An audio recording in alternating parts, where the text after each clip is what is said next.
Gálatas, o último capítulo, capítulo 6. Gálatas, capítulo 6. Vamos ler apenas os dois primeiros versículos, versículo 1 e versículo 2. Amém? Amém? Amém. Gálatas, capítulo 6, versículo 1 e o versículo número 2. Diz assim a palavra do Senhor. Tenho aqui comigo a linguagem King James. Irmãos, se alguém for surpreendido em algum pecado, vós que sois espirituais, deveis restaurar essa pessoa com espírito de humildade. Todavia, cuida de ti mesmo para que não sejas igualmente tentado. Levai as cargas pesadas uns dos outros, e assim estareis cumprindo a lei de Cristo. Amém. Oremos ao Senhor. Pai, em nome de Jesus, somos gratos, Senhor, pela salvação de graça, Senhor Jesus. Somos gratos por nos ter congregado neste lugar, Senhor, para ouvirmos a Tua voz audível, Senhor Jesus. Ouvimos a Tua palavra, Deus. Podemos adorar e expressar a nossa gratidão, o nosso louvor, a nossa adoração, Senhor, que é digno de toda honra, toda glória e todo louvor, Senhor. A Tua palavra diz que o Senhor é Espírito. E importas que o adorem em Espírito e em verdade, Senhor Jesus. Pai, que a nossa adoração seja uma adoração verdadeira, Deus. Senhor Jesus, nos curvamos diante de Ti.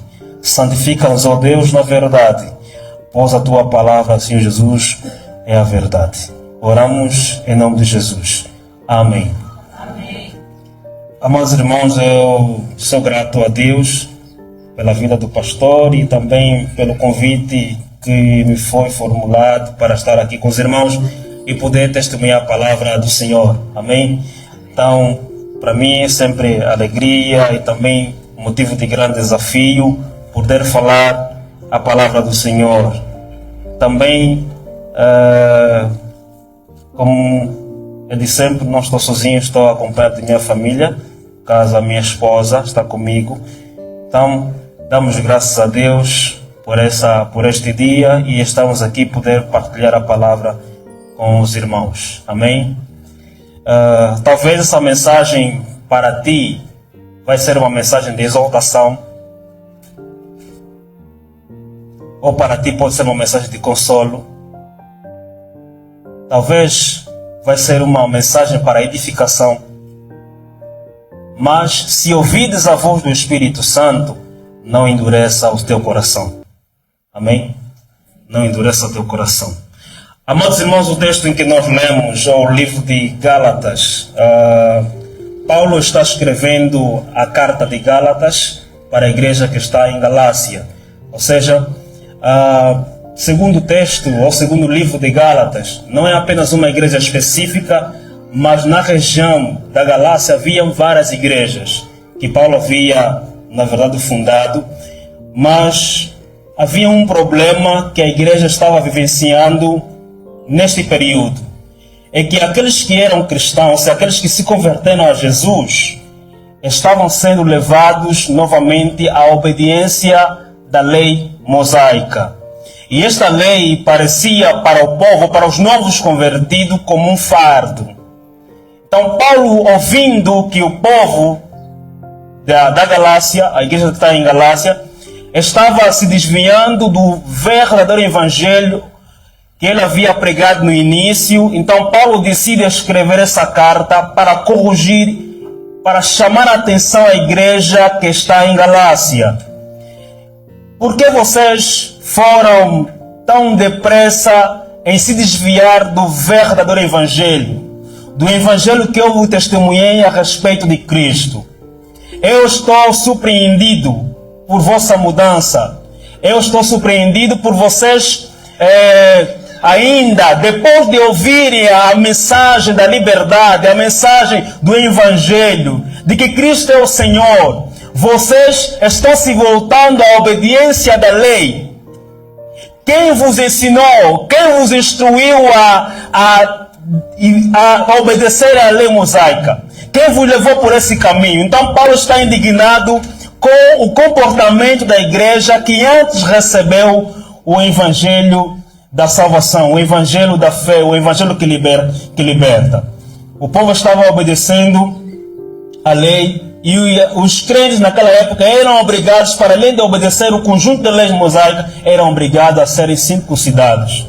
E isso parecia, como eu já disse, parecia um peso para a igreja. Então esta é a razão principal que Paulo escreve esse livro de Gálatas, para corrigir a igreja que está em Galácia. E no capítulo 6 que nós lemos, são as últimas orientações que Paulo está trazendo para a igreja que está em Galácia. Ele vai dizer no primeiro versículo que qual devia ser a posição da igreja, qual devia ser a posição dos crentes que estavam em Galácia face ao irmão que caiu em pecado. Qual seria o comportamento da igreja ao ver o irmão que caiu em pecado? Qual seria a reação da igreja? Qual seria a tarefa da igreja quando algum irmão for surpreendido por algum pecado? Amém? Então, nós queremos falar nesta manhã sobre carregar as cargas uns dos outros. Porque é isso que o texto, que os primeiros 2 versículos falam. Amém? E Paulo vai escrever o seguinte: irmãos, se alguém for surpreendido por algum pecado, se algum irmão cair em pecado, se algum irmão for surpreendido por alguma ofensa, se algum irmão for surpreendido por algum delito, vós que sois espirituais, encaminhai o tal com espírito de mansidão, ou encaminhai o tal com espírito de humildade, tendo cuidado de ti mesmo, para que você também não caia, ou não seja tentado por mesmo pecado. Amém? Então Paulo vai apresentar aqui no primeiro versículo do capítulo 6 qual deve ser a tarefa da igreja face ou diante de um irmão que cai em pecado. Qual devia ser a reação ou a tarefa da igreja? Paulo não está se dirigindo para os ímpios. Paulo não está se dirigindo para outras pessoas que não faziam parte da comunidade cristã. Mas ele está se dirigindo para a igreja. Está se dirigindo para a comunidade cristã. Qual deve ser o comportamento da igreja diante do irmão que caiu em pecado? Ele quer dizer o seguinte: vocês que são espirituais, vocês que são maduros espirituais, vocês que são crentes espirituais, encaminhem o irmão, corrijam o irmão com espírito de mansidão ou com espírito de humildade. Amém? Tendo cuidado de ti mesmo, para que não caias. Então Paulo quer apresentar aqui que a nossa natureza é uma natureza que muitas vezes está inclinada para o pecado. Qualquer um de nós pode cair em pecado. Qualquer um de nós, não importa a posição que nós temos na igreja, não importa qual é o cargo que nós temos na igreja, mas apresentar que nós devemos ajudar aqueles que caem em pecado com espírito de humildade, com espírito de mansidão, com brandura. Mas infelizmente parece que a nossa realidade como igreja não é isso que nós vivenciamos. Nós afastamos os irmãos que caem em pecado. Nós crucificamos o irmão que cai em pecado. Nós lançamos palavras duras contra aqueles que caem em pecado. Nós falamos mal, criamos situações, criamos boatos, até com aquelas pessoas que não fazem parte da nossa comunidade, acerca de um irmão que caiu em pecado. Nós, ao invés de ajudar a curar o irmão da situação que está passando por o pecado que ele cometeu, nós estamos crucificando, estamos ajudando o irmão a afundar cada vez mais. Nós estamos ajudando com que o irmão cada vez mais se afunde no pecado.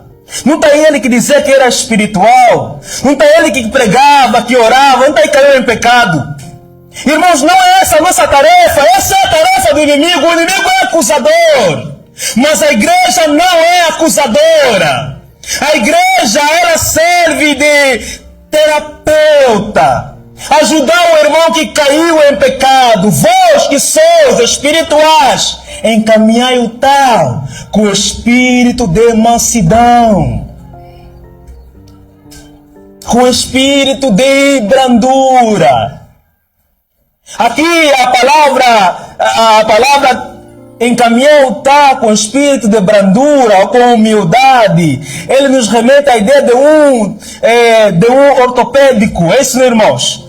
Alguém que cura os ossos, né?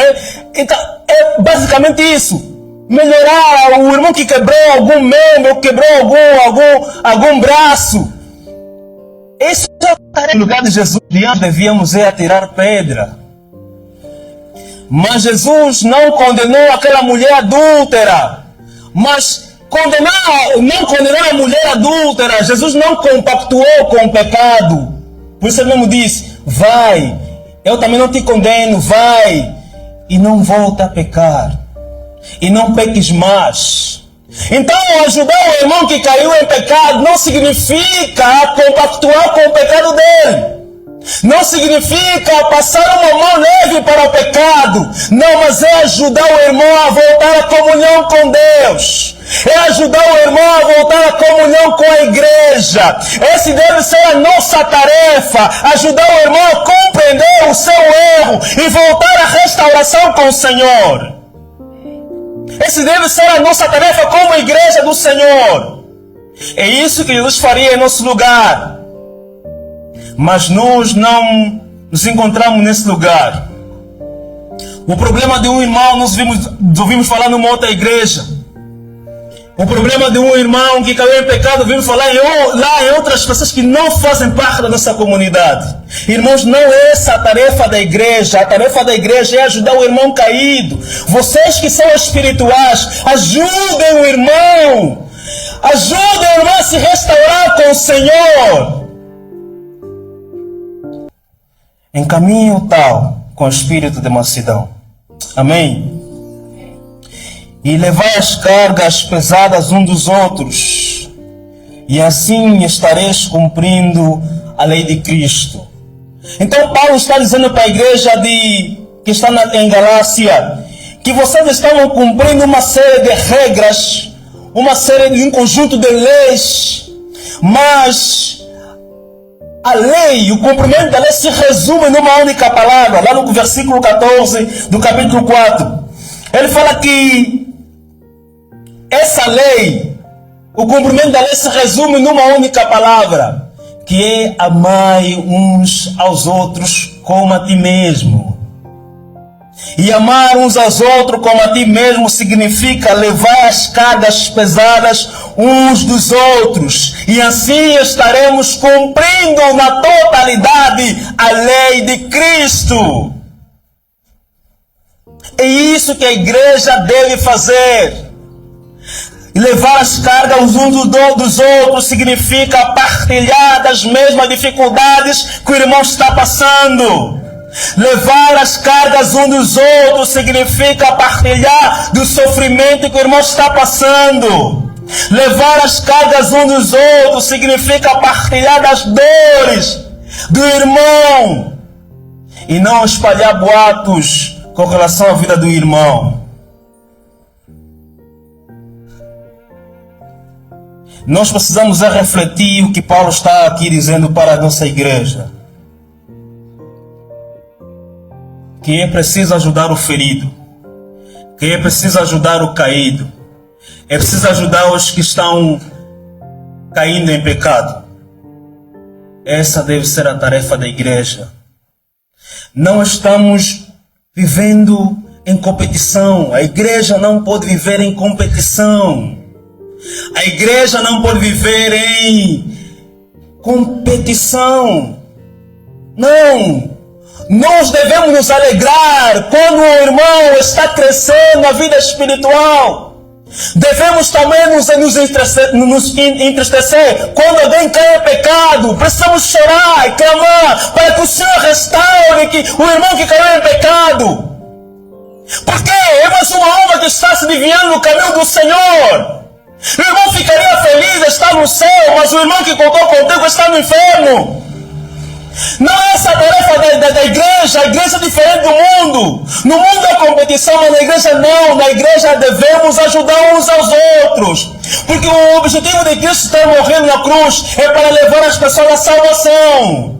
E devemos nos alegrar quando alguém está firme na obra do Senhor. Devemos nos alegrar quando alguém está trilhando os caminhos do Senhor. Se algum dia vocês verem o irmão adérito caiu em pecado, irmãos, vocês devem me ajudar. Porque não adianta os irmãos se alegrarem quando eu prego aqui. E quando eu caí em pecado, irmão, você não é aquele irmão que pregava. Não é isso, irmãos. Devemos nos ajudar uns aos outros. Devemos ajudar o irmão que está caído em pecado. Porque ele fracassou, ele enfraqueceu, e nós que somos fortes devemos levantar os que estão fracos na fé. Essa deve ser a tarefa da igreja. Essa deve ser a minha tarefa e a tua tarefa. Não é a tarefa só do pastor, não é a tarefa só do corpo diaconal, não é a tarefa só do líder do DEC, mas é a tarefa da igreja. Vós, os espirituais, vocês que ainda não caíram em pecado, vocês que estão em pé, irmãos, ajudem o tal, encaminhem o tal, com espírito de brandura. E olhe para ti, que a queda do irmão, Paulo está querendo dizer o seguinte, que a queda do irmão sirva de lição para ti, para que você não venha também a cair. Amém? Que a queda do irmão, que o fracasso do irmão me leve à reflexão de como eu tenho andado, de como eu tenho peregrinado. Que a queda do irmão sirva de alerta, para nós vigiarmos mais.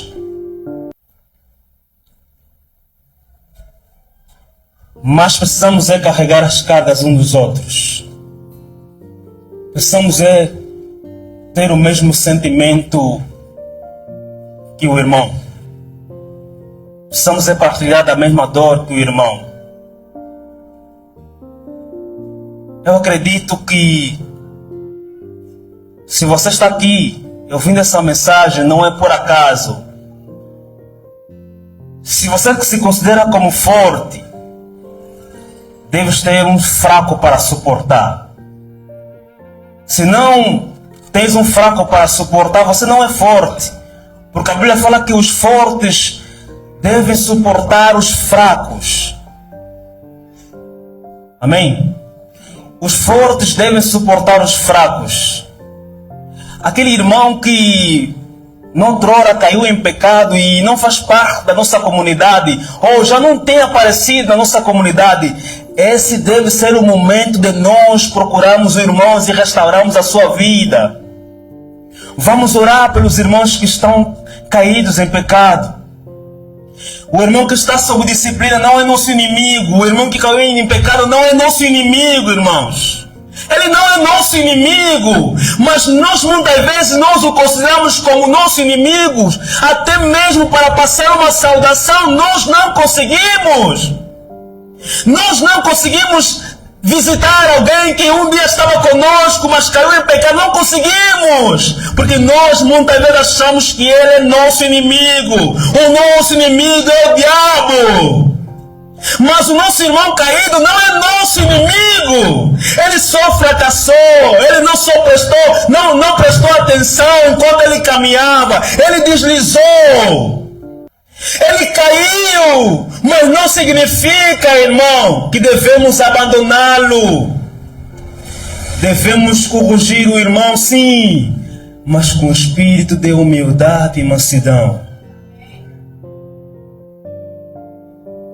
Devemos corrigir o irmão com espírito de mansidão. E lembrar a você mais uma vez, você e eu podemos cair em pecado, tal como o outro irmão caiu. Amém? Mas lembra-se, Paulo fala, aquele que está em pé,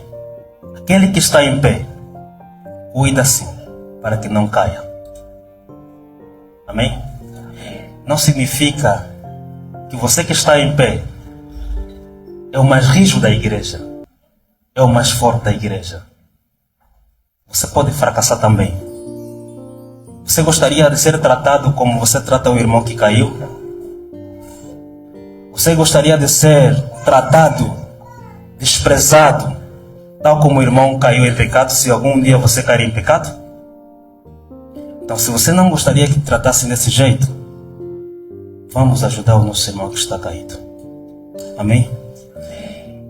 Que Deus ricamente possa abençoar a tua vida, as nossas vidas, e que possamos olhar por essa palavra como reflexão e uma exaltação de como temos andado. Amém. Amém.